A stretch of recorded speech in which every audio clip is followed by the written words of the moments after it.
오늘의 헤드라인 두 개를 먼저 보겠습니다. 첫 번째, 억대 연봉, 꿈의 직장 증권사에 들어가기가 바늘구멍이다. 왜 증권사에 들어가기가 점점 더 힘들어지는 걸까? 증권사라는 업종의 업황이 예전 같지 않아졌다는 거죠. 퇴직자도 엄청 많다고 합니다. 희망퇴직을 받는다라는 뉴스는 작년부터 많이 나왔었고요. 지금도 진행형입니다. 두 번째 헤드라인은 다른 증권사에 난입한 채권 담당 직원 폭행 혐의로 송치. 그러니까 A라는 증권사 직원이 B라는 증권사의 직원을 폭행했다라는 내용인데, 황당한 해프닝이라고 할 수가 있고 채권 거래 과정에서 그랬다라고 합니다. 왜 하필 채권 때문일까? IB도 아니고 부동산 PF도 아니고. 그 이유는 뒤에서 더 이야기하도록 하겠습니다. 억대 연봉, 꿈의 직장 증권사 점점 들어가기 바늘구멍. 전국 48개의 증권사 임직원의 평균 연봉은 1억 원이 넘는데 전체 증권사 임직원의 수가 감소세로 돌아섰다라는 것이 기사의 내용입니다. 다른 말로 증권사 업황이 피크아웃 된 것이다. 주식 투자에서 어떤 종목이 피크아웃이 되었다라고 하면 빠져나와야 됩니다. 8년 만에 증권사 업황이 피크아웃이 된 것이고, 집계는 지난해 말 기준입니다. 희망퇴직이 한창이고 입사하는 입장에서도 바늘구멍이라고 하니까 아무래도 파이는 계속 작아지는 추세이기 때문에 올해는 아마도 더 줄어들겠죠. 작년까지는 38,000명대를 유지했는데 올해는 몇 명으로 쪼그라들지가 관전 포인트입니다. 이유를 딱 한 가지만 꼽으라면은 기준금리가 올랐기 때문에 유동성이 축소된 것이 악재의 근원이라고 할 수 있고요. 금리 상승의 여파로 수많은 비극이 일어났죠. 그 직격탄을 사실 증권사들이 제대로 맞았습니다. 구체적인 부서로는 IB, 즉 기업투자 쪽이 가장 큰 타격을 입었고, 심지어 부동산 PF는 아직 일부만 터진 것이고 훨씬 더 큰 폭풍이 나와 있기 때문에 피해 규모를 가늠할 수가 없다. 국가의 도움을 기다리고 있는 증권사들의 씁쓸한 상황이라고 볼 수가 있고, 똥은 지들이 싸놓고 세금으로 해결하려는 그런 속셈이고요. 증권사들 중에서 인원 감소폭이 가장 큰 증권사는 미래에셋이고 임직원 143명이 줄어들어서 3.86%가 감소했다고 합니다. 대신증권은 57명이 줄었고 한국투자증권은 51명이 감소했다고 합니다. 메리츠증권이 유일하게 57명이 증가했다고 합니다. 입지가 좁아진 IB 인력들은 주로 핀테크, 가상자산, 벤처캐피탈 쪽으로 전직을 한 케이스가 많다고 합니다. 증권사 직원들의 연봉 또한 전체적으로 전년 대비 8%가 감소를 했고요. 상위 10개의 증권사 직원들의 1인당 평균 연봉은 1억 3,600만 원이었고 이 수치가 바로 8.8% 감소한 수치입니다. 증권사 실적이 점점 안 좋아지니까 연봉이 오르지 못하고 뒷걸음질 치고 있다는 업계의 슬픈 현실이고요. 자세한 연봉의 변화 현황은 표를 참고하시길 바랍니다. 메리츠가 평균 연봉이 1위고 또 유일하게 직원 수가 오히려 증가한 증권사라고 할 수가 있다.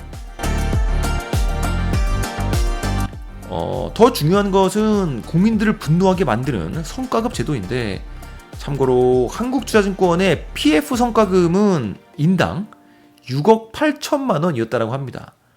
성과금만 먹고 책임지지 않은 사람도 굉장히 많죠. 그래서 2연 성과급 제도가 강화되었다고 하는 건데, 2연 성과급 제도가 의미가 있다고 생각하는 게 성과급을 한 번에 지급하지 않고 여러 해에 걸쳐서 나눠주는 방식입니다.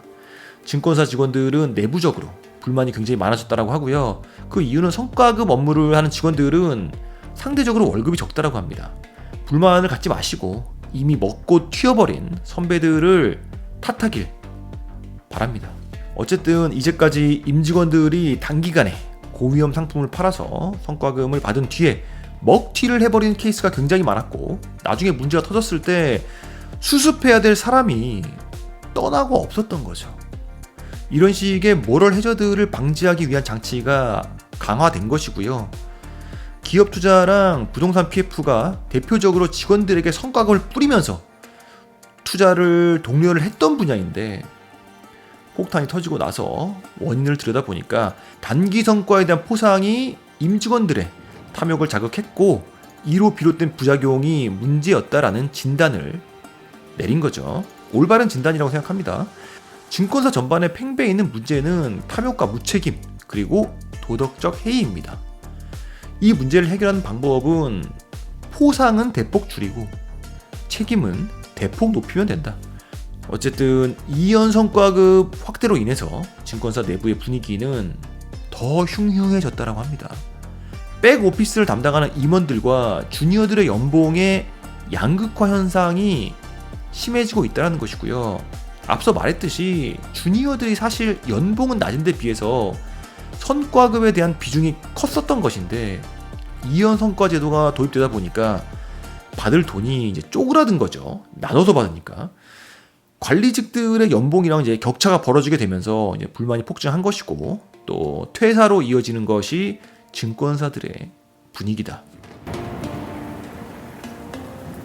결과적으로 부동산 PF 담당 임직원들의 좋은 시절은 다 갔다라고 볼 수 있습니다.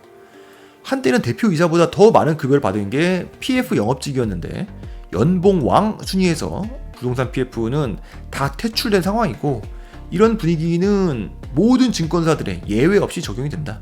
메리츠도 마찬가지로 부동산 PF의 입지는 매우 좁아졌고, 작년 성과급 포함 연봉 4위가 PF 총괄 본부장 여은석 부사장이었는데, 올해는 연봉 랭킹 탑5에서도 빠졌고 그 자리를 세일즈 앤 트레이딩 총괄 장원재 사장이 차지했다고 합니다. 당연한 현상이고 앞으로도 기약이 없어 보입니다. 대한민국 부동산 열기가 완전히 식은 상태이고, 공실 사태, 미부양 사태뿐만 아니라 해외 부동산 투자 손실도 아직 드러나지 않은 파이가 어마어마하고, 부동산 PF 문제 역시 해결되려면 아직 멀었다.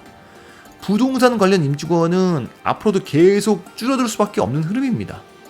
구조조정과 같은 암울한 뉴스만 끊임없이 나오고 있고, 부동산 PF와 기업 투자, 즉 IB는 지는 해라고 볼 수가 있고, 그 대체로 채권에 눈길을 돌리고 있다고 합니다.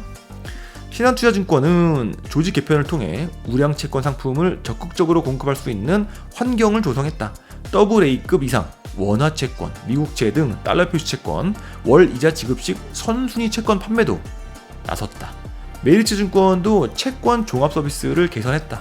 상상인증권은 채권 투자의 환금성을 높여 개인 고객들이 채권 매매가 용이하도록 리테일 채권 판매 서비스를 강화했다.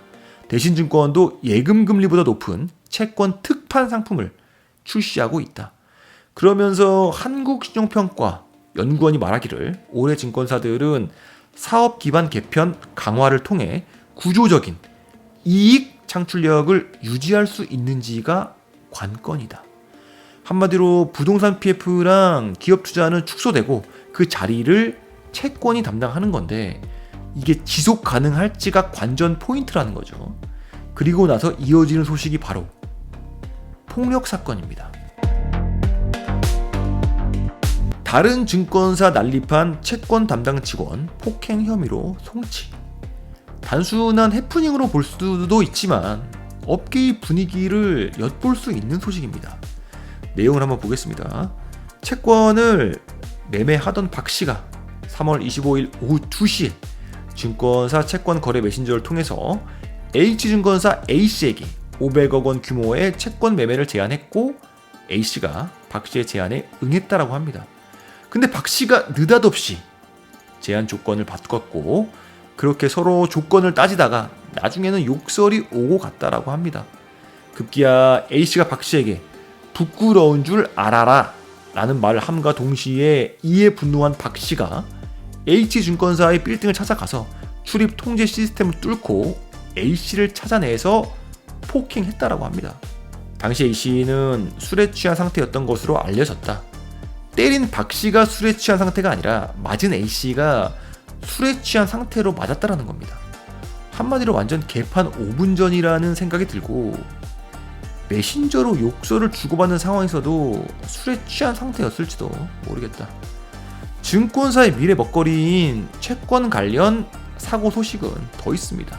채권회사조차도 고객 돈을 빼돌려서 증권사들끼리 짬짬이 하면서 뒤통수 쳤다가 적발된 사건도 있었고요.